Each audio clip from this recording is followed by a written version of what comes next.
Bollywood silver screen presenting Godzilla VS Kong. आज पूरे 5 साल हो चुके हैं जब गॉडजिला ने किंग गिडोरा को मार दिया था। वहीं स्कल आइलैंड में कॉन्ग को दिखाया जाता है, जिस पर मोनार्क ऑर्गेनाइजेशन नजर रख रही होती है ताकि वो इस आइलैंड से बाहर न जाए, क्योंकि अगर वो बाहर गया तो उसके और गॉडजिला के बीच में भयानक लड़ाई हो जाएगी। दरअसल ये दोनों एक दूसरे के दुश्मन हैं। कॉन्ग ने इस आइलैंड की बची हुई आखिरी आदिवासी बच्ची को गोद ले लिया होता है, जिसका नाम जिया है। वो सुन और बोल नहीं सकती, पर कॉन्ग से इशारे में बात करती है। ये दोनों एक दूसरे की बातों को अच्छे से समझ जाते हैं। वहीं दूसरी तरफ बर्नी नाम के एक टेक्नीशियन को दिखाया जाता है, जो एपेक्स साइबरनेटिक्स कंपनी में काम करता है। ये कंपनी इंसान या जानवर की तरह सोचने वाली मशीन्स का निर्माण करती है। बर्नी को अपनी कंपनी पर शक होता है, इसीलिए वो कंपनी का सारा डेटा पेन ड्राइव में कॉपी कर लेता है। और तभी यहाँ पर गॉडजिला हमला करता है और पूरी कंपनी को ध्वस्त कर देता है। बर्नी को यहाँ पर एक बहुत बड़ा डिवाइस दिखता है और उसे समझ नहीं आता है कि ये क्यों बनाया गया है। इस घटना के बाद पूरी दुनिया सख्ते में आ जाती है कि गॉडजिला, जो कि टाइटन्स का रखवाला था, इंसानों का दोस्त था, अब वो उनके लिए खतरा बन चुका है। मेडिसन भी इस बात से हैरान होती है कि कैसे गॉडजिला इंसानों का दुश्मन हो सकता है, जबकि पिछली कहानी में गॉडजिला ने उसकी जान बचाई थी। वो अपने पिता मार्क से कहती है कि गॉडजिला के बदले रवैये का कोई ना कोई कारण जरूर होगा, पर मार्क कहता है कि टाइटन्स भी इंसानों की तरह होते हैं, उनका दिमाग बदलता है। पर मेडिसन को उनकी बात पर यकीन नहीं होता, इसीलिए वो अपने दोस्त के साथ बर्नी से मिलने जाती है, क्योंकि बर्नी अपने ब्रॉडकास्ट पर गॉडजिला और एपेक्स कंपनी के बारे में बोल रहा होता है। बर्नी से मिलने के बाद बर्नी ने बताता है कि एपेक्स कंपनी हांगकांग के बेस में कोई बहुत ही खुफिया चीज शिफ्ट करने वाली है, जिसका हमें पता लगाना होगा। वहीं एपेक्स कंपनी के सीईओ को दिखाया जाता है, जो डॉक्टर नेथन से मिलने जाता है। डॉक्टर नेथन पहले मोनार्क ऑर्गेनाइजेशन के लिए काम करते थे। उनका सब्जेक्ट था होलो अर्थ। वैज्ञानिकों के मुताबिक टाइटन्स की दुनिया पृथ्वी के अंदर एक दूसरी दुनिया है, जिसे होलो अर्थ कहा जाता है। इंसानों ने कई बार होलो अर्थ की खोज करने की कोशिश की, पर जो भी इस खोज में गया वो कभी वापस नहीं आया। माना जाता है कि वहाँ का इकोसिस्टम बहुत स्ट्रांग है। अगर इंसान वहाँ पहुँच जाए तो वो उस दुनिया की एनर्जी से मानव जाति का बहुत फायदा कर सकते हैं। एपेक्स कंपनी का सीईओ डॉक्टर नेथन को उनके लिए होलो अर्थ की खोज करने के लिए कहता है, पर डॉक्टर नेथन बताते हैं कि मेरा भाई भी होलो अर्थ की तलाश में गया था, पर जब उनकी टीम वहाँ पहुंची तो वहाँ की ग्रेविटी पलट गई और पलक झपकते ही सब मारे गए। एपेक्स कंपनी का सीईओ बताता है कि हमने एक क्राफ्ट बनाया है जो उस पर्यावरण में जा सकता है।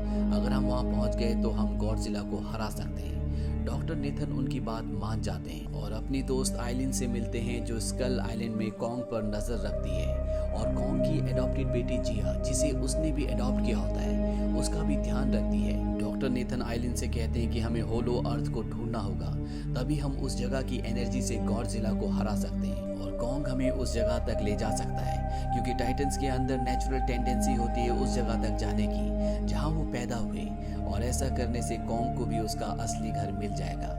डॉक्टर आइलिन उसकी बात मान जाती है और ये कॉन्ग को बेहोश करके एक बहुत बड़े नेवी शिप में एटलांटिका ले जाते हैं। पर जब ये बीच समंदर में पहुंचते हैं तो गॉडजिला कॉन्ग पर हमला कर देता है।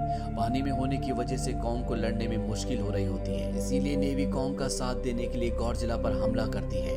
कॉन्ग वापस शिप पर आ जाता है। इसके बाद शिप के इंजन्स बंद कर दिए जाते हैं। गॉडजिला को लगता है कि सब मारे गए, इसीलिए वो उस जगह से चला जाता है। अब कॉन्ग को एयरलिफ्ट करके उस जगह तक ले जाया जाता है जहाँ से होलो अर्थ तक जाने का रास्ता है। कॉन्ग की एडॉप्टेड बेटी जिया कॉन्ग को इशारे से समझाती है कि उसे क्या करना है। कॉन्ग समझ जाता है और होलो अर्थ की तरफ बढ़ जाता है। बाकी की टीम कॉन्ग के पीछे एपेक्स कंपनी के क्राफ्ट में जाती है और जल्दी ये होलो अर्थ में पहुंच जाते हैं। यहाँ का इकोसिस्टम स्कल आइलैंड की तरह होता है।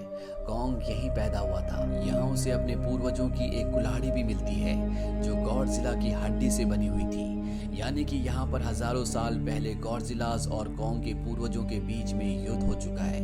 वहीं बर्नी मेडिसन और मेडिसन की दोस्त को दिखाया जाता है, जो हांगकांग में एपेक्स के अंडरग्राउंड सीक्रेट बेस तक पहुंच जाते हैं। जहां पर एपेक्स कंपनी ने एक मैको गॉडजिला बनाया होता है, यानी कि मशीनी गॉडजिला, जिसे किंग गिदोरा की कटी हुई गर्दन से डॉक्टर सेरिजावा का बेटा रेन सेरिजावा टेलीपैथिकली कंट्रोल कर रहा होता है। पर इस मशीनी गॉडजिला को चलाने के लिए जितनी पावर की जरूरत है वो इनके पास नहीं होती, इसीलिए इन्हें होलो अर्थ की एनर्जी की जरूरत है ताकि वो इस मशीनी गॉडजिला को चला सके और पूरी दुनिया पर अपना कब्जा कर ले। वहीं होलो अर्थ में दिखाया जाता है जहां कॉन्ग अपने पूर्वजों की गद्दी पर बैठता है और तभी उसके पास जो कुल्हाड़ी होती है वो चमकना शुरू हो जाती है। कॉन्ग उस कुल्हाड़ी को एक कुल्हाड़ी की शेप के बने हुए सांचे में रखता है और इसके बाद वो कुल्हाड़ी धरती के कोर से रेडिएशन को खींचना शुरू कर देती है और कुल्हाड़ी चार्ज हो जाती है। यहाँ पर इन्हें इस जगह की एनर्जी सोर्स के बारे में पता चल जाता है। यहाँ पर जो एपेक्स कंपनी की टीम होती है वो इस एनर्जी के सैंपल अपने हांगकांग के बेस में भेजना शुरू कर देती है। हालांकि आइलिन उन्हें ऐसा करने से मना करती है पर वो उसकी बात नहीं सुनते। गॉडजिला को यहाँ पर पता चल जाता है कि कोई होलो अर्थ में जाकर एनर्जी से छेड़छाड़ कर रहा है, जिससे वो गुस्से में आ जाता है और वो अपनी एटॉमिक ब्रेथ से धरती पर गड्ढा करना शुरू कर देता है।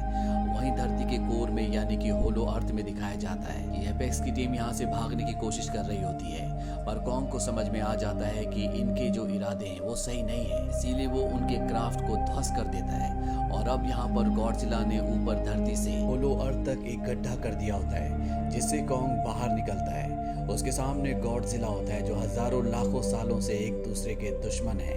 इन दोनों के बीच में एक खतरनाक लड़ाई होती है। गॉडजिला कॉन्ग के ऊपर एटॉमिक ब्रेथ छोड़ता है, लेकिन उसके पास जो कुल्हाड़ी है उसके अंदर भी एटॉमिक पावर है, इसीलिए वो उसकी ब्रेथ को उससे रोक लेता है और उसी कुल्हाड़ी से उस पर एक जोरदार हमला करता है, जिससे दोनों के दोनों दूर जाकर गिरते हैं। पर कॉन्ग अगले पल खड़ा हो जाता है, साथ ही अपनी कुल्हाड़ी भी उठाता है जिसके अंदर अब एटॉमिक पावर नहीं होती, यानी कि उसका चार्ज अब खत्म हो चुका है। गॉडजिला एक बार फिर से उठता है और इन दोनों के बीच में घमासान लड़ाई होती है और इस राउंड में कॉन्ग को गॉडजिला हरा देता है। वो अपना पैर उसके दिल पर रखता है, जिससे कॉन्ग बहुत बुरी तरह से जख्मी हो जाता है और वो बेहोश हो जाता है। वहीं बेस में दिखाया जाता है जहां पर बर्नी मेडिसिन और मेडिसिन के दोस्त को एपेक्स के सोल्जर्स पकड़ लेते हैं और अब यहाँ पर जो एनर्जी का सैंपल उन्हें होलो अर्थ से मिला था उससे वो मशीनी गॉडजिला को जगाना चाहते हैं। हालांकि रेन सेरिजावा ने एपेक्स कंपनी के सीईओ को ऐसा करने से मना भी किया होता है, लेकिन वो उसकी बात नहीं मानता और अब ये होलो अर्थ की एटॉमिक एनर्जी के सैंपल से अपनी एनर्जी बना देते हैं और मशीनी गॉडजिला को एक्टिवेट कर देते हैं। रेन सेरिजावा जो कि मशीनी गॉडजिला को गिदोरा की गर्दन के अंदर से टेलीपैथिकली कंट्रोल कर रहा होता है, वो उसे कंट्रोल नहीं कर पाता क्योंकि यहाँ पर एनर्जी बहुत ज्यादा होती है।